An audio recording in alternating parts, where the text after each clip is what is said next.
All right, everybody. Hello and welcome. It is time for another case alert, but I am throwing a change up here because if you are watching this, I'm telling you that I am recording it. Dun, dun, dun, dun. Wait. There we go. The morning after, number 97 scored a huge goal for Canada, and I'm going to use that as inspiration for something a little different from my case alert. You might like this, you might not like this, but either way, I'm going to do it. We are going to a life alert. The first time, I've been wanting to talk about this for a while. I've talked about it in private with my wife and friends on many occasions, but I think it's a good time to talk about it now.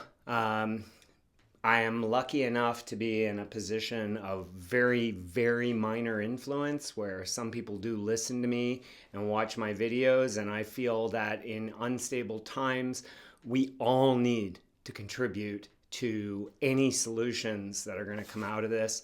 And I've decided that today I'm going to try to make my own small contribution to where we are. So first of all, let's start with the moment that meant so much to so many of us. You can never watch it too many times.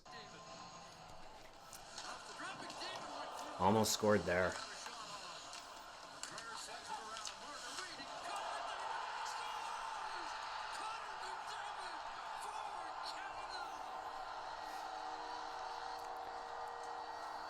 Honestly, I could watch that all day.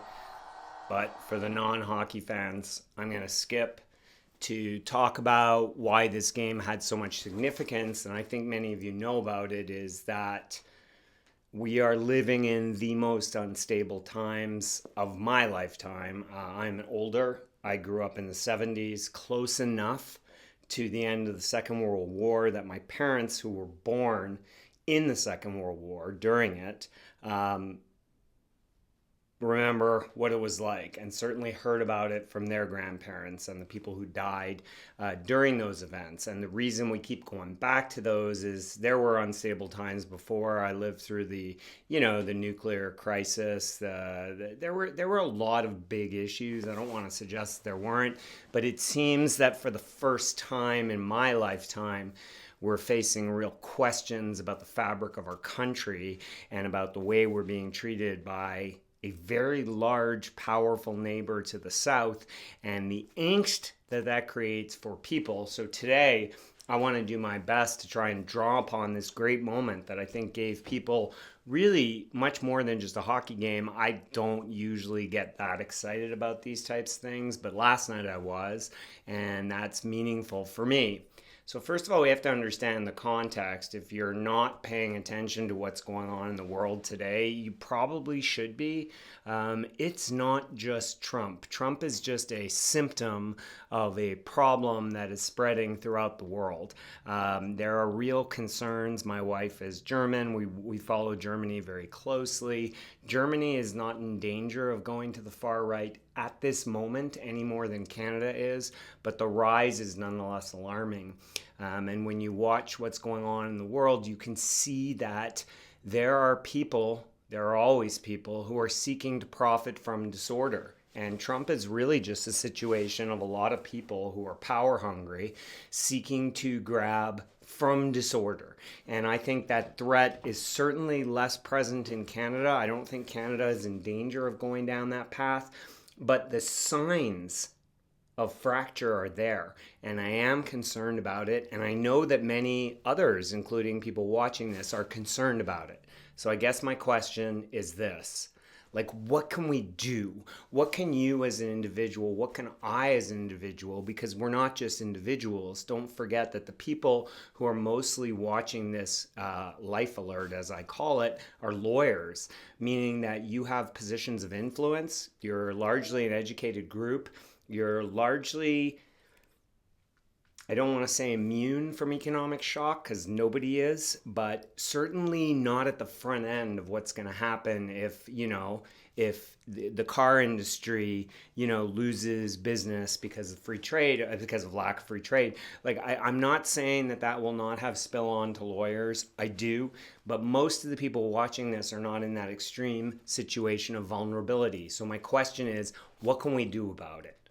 So I want to draw upon my own experience and first of all say, I hope the first thing we do is we learn a little bit from what happened in COVID, because I don't think COVID, the last disaster that we face, not existential, but to the fabric of the country, we didn't do very well. And I'm hoping that the early signs of spirit here versus a foreign enemy are better than just fighting between ourselves, because I do think that we need to seize the opportunity that is given to us here and do something with it. When I was involved, when COVID broke out, first thing I did was I started the 100 Interns Project. And I did that because I thought there was a moment of need and I felt that I had an obligation to do something about it. I was not the only one to start initiatives in that time, but people came together to support those who needed it and to try and create something positive out of a negative. And I do think that's what we need to try and do if we're going to move forward as individuals and as a country. This is my overall take, and you can, take or leave what you do and don't agree with as to what I think we need to do individually and collectively, because everybody's like, I think is like, what can we do? What are we supposed to do in the face of all these changes that are going on? We don't have the power to take on Donald Trump collectively or individually. And I guess my point is this: it's great to cheer and boo the national anthem, and by all means, I've heard many people, boycotting, trips to Florida and like not buying American goods. Wonderful. Like, by all means, do whatever you think you need to do. But what I'm saying is, I think there's more that we can do if we're going to face a threat that is this significant. So I have a bunch of ideas that I think are important. So first of all, I believe that crises are opportunities. They're also crises, but they are also opportunities. You have room in a crisis to create possibilities that did not exist before. So when you look at this landscape of the things that are too hard to do and it's just too many vested interests, crises give you the opportunity to do that. And just to give you the obvious example, internal Canadian free trade, which was just a constant non-starter forever. And to be clear, I'm not convinced it's going to get fixed, but at least you can start to see individual situations where maybe we want to do something about that and take advantage of this opportunity because we need to. Because we actually need to do it. And I think within the law, it's really no different. A crisis of this magnitude that really asks questions about who we are, what we value, and what we need to protect most vigorously is an opportunity to create real change in the justice system where I believe it's so urgently needed. Number two, oh, by the way, sorry, I had to say that, but I know that a crisis is an opportunity because very, very personally, I wouldn't be speaking to you today if not for COVID. Like, my life changed with COVID-19 like so many of yours did. But for me, it was actually an opportunity. And CDE and the growth of this company is really a result of COVID-19. And I don't want to say something good because nothing really good came out of COVID-19, but opportunities out of crisis are important. Two, I just think that, anyone who gives in to despair is surrendering. I understand how bad things are, and I agree with people who say don't doom scroll. I get it. If you're just going to hunker down and say, well, let's live out the rest of our days and whatever. Despair is surrender every time. You cannot give in to that. You've got to be better, honestly, and do something about that is worthwhile. Three, the hard part to accept is that as this happens, remember that we're going to see a lot of people doing the wrong thing. That is the nature of power vacuums. That is the nature of crises. That is the nature of destabilization, like we're saying. Quite frankly, it's just the nature of humankind at any time. But I do think when things really get hard, it's the moment when you're going to lose your mind and go, how do people do this? I mean, just look in the US right now. It is a constant stream of this person, I can't believe they're doing this, and this person, like, how could they give in against all that they've done? And look, I'm just telling you that that is the history of the world. Like, I'm not a historian per se, but like, there are always going to be people who do the wrong thing. And I think that we can't, first of all, like, I'm not here to shame the people who do the wrong thing, because propaganda is a powerful thing and people have fallen victim. Some people are genuinely just fallen victim. I know people personally who are good people but have fallen victim to this idea of what is actually happening. So I didn't have on here, information is the key, but like, I'm raising this Wayne Gretzky thing to say, okay, well, like, that is just an example of what you're going to see as things get worse. 4, if we're ever going to do anything, you have to think beyond yourself. It's really important, because to me, that's giving into despair as well. It's very easy when things get hard to want to prioritize yourself first and foremost. Now, by all means, I always think you should prioritize yourself and then your family. But if you stop thinking about the world and give up on it, you're just giving up. Like, that is, no crisis in Canadian history has ever been solved by the majority of people thinking about themselves. It just doesn't work that way. If we are going to protect the collectivity in which we live, we have to think beyond ourselves. 5, if you're going to do that, take the opportunity while things are still relatively quiet to get your own stuff in order. Clean up your own house. Get stronger. Do what you need to do to prioritize what really matters at this time, because I hope I'm wrong, but I think there's going to come a time before we know it where you're not going to have that opportunity. So I do believe that getting yourself stronger for the challenges to come is really a big part of what you need to do as a person. I do believe that you should focus on where you can give back. And the reason I say that, and I have this picture, not everybody is an infantry troop person. And I don't think you have to be a hero in your area any more than the people who did the logistics for the army and make sure that the actual weapons get to where they need to are not heroes. They are, whether they're fighting on the beach or not. And I think that I'm not going into politics. I'm not going to start, giving, protesting. That's not what I do. What I do instead is try to focus on where my impact can be the strongest. And for me, that's the justice system.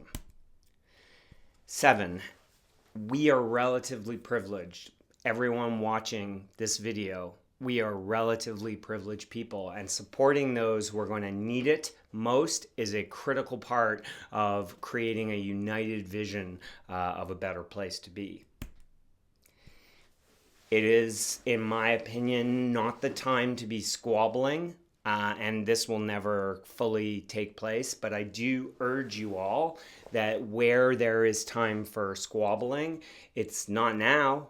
This is the time to mend fences, look for common ground, and to try and recognize what's truly important, because there is a bigger enemy, and I'm not saying the US, I'm just saying there is a bigger enemy out there, enemies, and I think that focusing on them and making us as strong as possible means ending the squabbling over stuff that isn't as important at this time. That's my vision of every person out there. Lead if you can, because we need leaders, and give if you can't. It's one or the other. I think that everybody has an obligation at this time. Maybe it sounds a little too touchy-feely altruistic, but I do believe it. You've got to lead if you can and give if you can't. And finally, this is a long-term project. If you don't have the stamina for it, we're going to lose. Like, things are going to happen that I think are going to be exceptionally dangerous to the extent they haven't happened already. These things are coming. And in Canada, there's still room to do the best we can to fight against them. But it is a time-consuming struggle. This is something that really matters. Now, I'm doing my own personal pledge, and I'm just going to show you how I actually do that. So 1, crises or opportunities. I'm going to use CDE to push for change in criminal justice because that's my area. Be bold. Join me. It's time to recognize that our system is full of waste and we are not doing a good job monitoring what needs to be monitoring and fixing what needs to be fixed. We've fallen in love with the complexity and the nonsense that is criminal justice, the battle.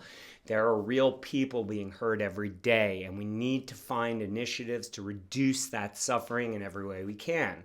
And taking a fully adversarial posture in every case is not going to resolve it.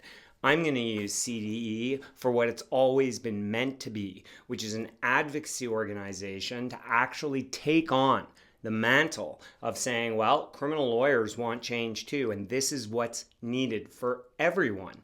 My entire talk recently and all the work I've been doing on sexual assault is designed to let people know and that we need to make change. We cannot have these endless, just in one area, these endless series of applications going on. We need a tighter, more modern criminal justice system because we need to be able to be ready for the fights that are inevitably coming, because they will come. And without the rule of law, without some faith in our legal system, we're going to be in big trouble. Number two, well, obviously I'm fighting. This is me here fighting because that's the only option. Number three, those who do the wrong thing, by all means point it out, but that is not, fighting amongst ourselves is not going to solve anything. Like the way I look at, just take for example, the Wayne Gretzky thing, well, it's very simple to me. I'm not going to heap derision on Wayne Gretzky. I don't need to do that, and he doesn't care anyway. It's not going to help us to do anything. That said, should we be honoring him at this time? No. Let's honor people who care about the values that are part of Canada, which is, amongst other things, retaining independence from somebody who's constantly talking about annexing us, and cozying up to that man and talking about how great he is not going to help anything. And I certainly have no plans to honor someone who did that. Number four, I've already made this point. There's not an endless pit of money, and money is about to become very scarce if we have to start upping things like our military support and things like that. We have to learn how to do better. That's part of, in any society, it's just like that. It's like that in any time there has been a crisis in history. Number five, think beyond yourself. I'm committing to give 10% of my time away from everything I do that's a paid endeavor in order to try and push this agenda. I've already been doing that with all my talks, but it needs to be even more. Number six, my focus I've spoken about. Number seven, CDE is going to expand its program of free education and support to make people better. That has always been our goal, and to the extent it helps, I'm grateful, and we are going to continue to do that. Number eight, it's time for some amnesty, right? When I've been in squabbles before, I don't think that kind of energy helps. And I think it's time to recognize there are bigger things going on. So I'm certainly going to do that in my personal life, and I urge others to do the same. Number nine, I'll do my best to lead if I can and inspire where I can't.